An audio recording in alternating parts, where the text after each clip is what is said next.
के bank of India के अंचाली कर्जालय जुब्बा सैनिक पार्क के सामने Mithanpura United forum of bank unions के संयोजक साथी असीम कुमार दास के नेतृत्व में मेहनती रैली संध्या 5:30 बजे निकाली जाएगी। क्या मांगे हैं आप लोगों की? देखिए, United forum of bank unions bank के 9 संगठनों का बड़ा संगठन है और हम लोग पिछले जो द्विपक्षीय समझौता हुआ था उसमें हम लोग समझौता के तहत यह मांग किए थे कि हमको 5 दिन का बैंकिंग प्रावधान किया जाए। चूँकि भारत सरकार 5 दिनों के लिए बंद होती है, बिहार सरकार 5 दिनों के लिए बंद होती है, इंश्योरेंस सेक्टर 5 दिनों के लिए बंद है, आपको स्टॉक एक्सचेंज 5 दिनों तक बंद है, यहाँ तक कि प्राइवेट सेक्टर भी 5 दिनों के का ही कार्य करता है। बंदी का मतलब कि 5 दिन का वर्क ये लोग कर रहे हैं और 2 दिन सैटरडे और संडे ये लोग बंद रहते हैं।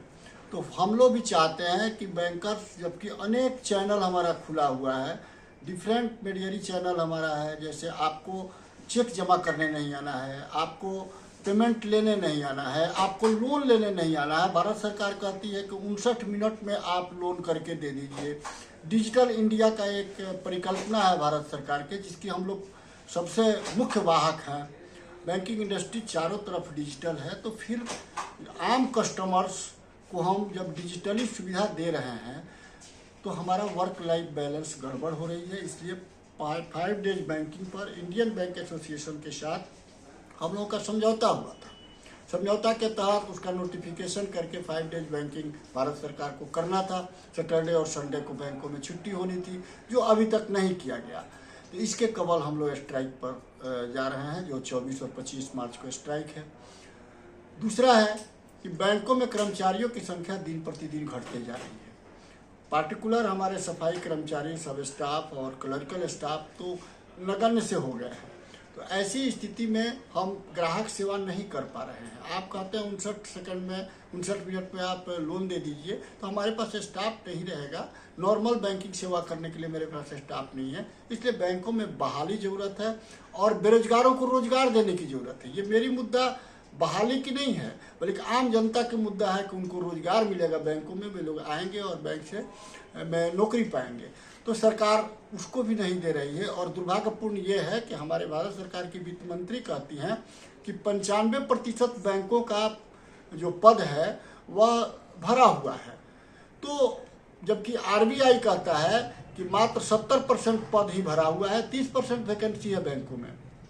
और हमारा कहना है कि लगभग 62% पद जो है सो भरा हुआ है।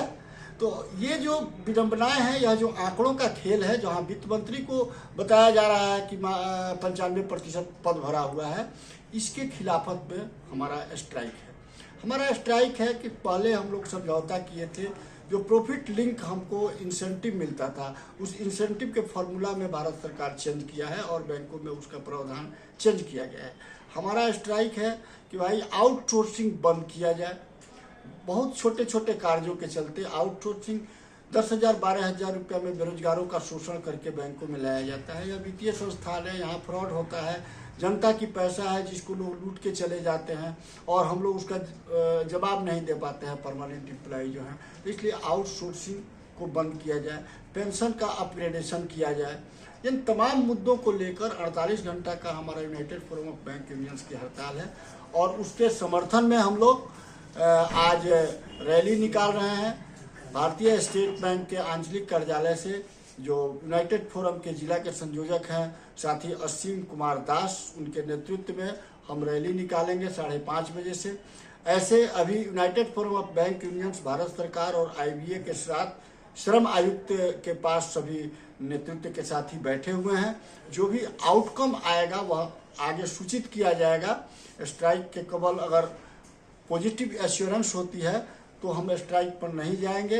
अगर हमारी मांगों को नहीं मानी जाएगी तो हम 48 घंटा के स्ट्राइक पर जाएंगे और फिर बैठ के हम अपनी कार्य योजना तैयार करेंगे कि अपनी मांगों को मनवाने के लिए क्या हमारी जो है सो कार्य योजना होगी।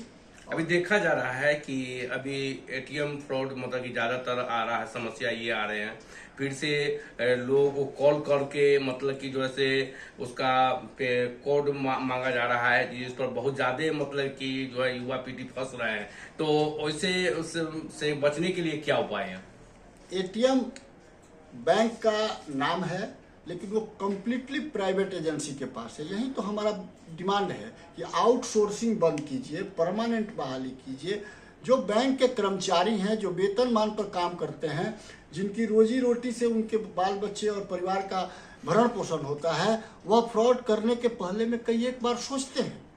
लेकिन जो कम कंट्रेक्चुअल बेसिस पर जो लोग एटीएम सेवा या अदर्स में काम कर रहे हैं, वो लोग लालच में आकर और फ्रॉड करते हैं और अंततोगत्वा उसकी लायबिलिटी बैंक्स पर आती है।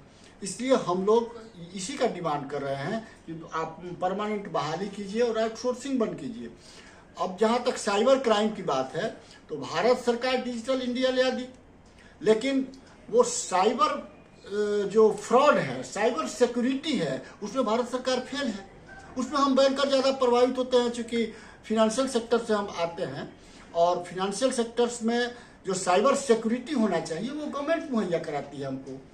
तो ये गवर्नमेंट कम्प्लीटली फेल है, तो हम भी फेल हैं। और भारत के आम जनता की जो पैसा है, गाड़ी कमाई की जो पैसा है, वो अब साइबर फ्रॉड के फेलियर्स के चलते स्टेक पर लगा रहता है और जवाबदेह हम लोग माने जाते हैं। कई जगह जो साइबर फ्रॉड के चलते हमारे शाखा प्रबंधक और अन्य के ऊपर हमला होता है। हमारा एक डिमांड यह भी है कि आप बैंकर्स के ऊपर जो हमला हो रहा है उसको कानूनी जामा पहना के उसको भी बंद किया जाए। उसके मूल कारण है कि हमारे यहाँ स्टाफ नहीं है, हम साइबर सिक्योरिटी लोगों को नहीं दे पा रहे हैं, हम टाइम पर डिलीवरी नहीं कर पा रहे हैं लोन का या भारत सरकार के डेवलपमेंट के बहुत सारे कार्यों का। इसके चलते हम पर हमला हो रहा है और भारत की प्रगति जितनी होनी चाहिए उतनी नहीं हो रही है। आप युवा बेरोजगार की भी बात को कहे हैं कि बहाल होनी चाहिए, उन लोगों को भी नौकरी मिलनी चाहिए। ये सबसे बड़ा मतलब कि फर्स्ट प्राथमिकता आपकी देखा जा रहा है।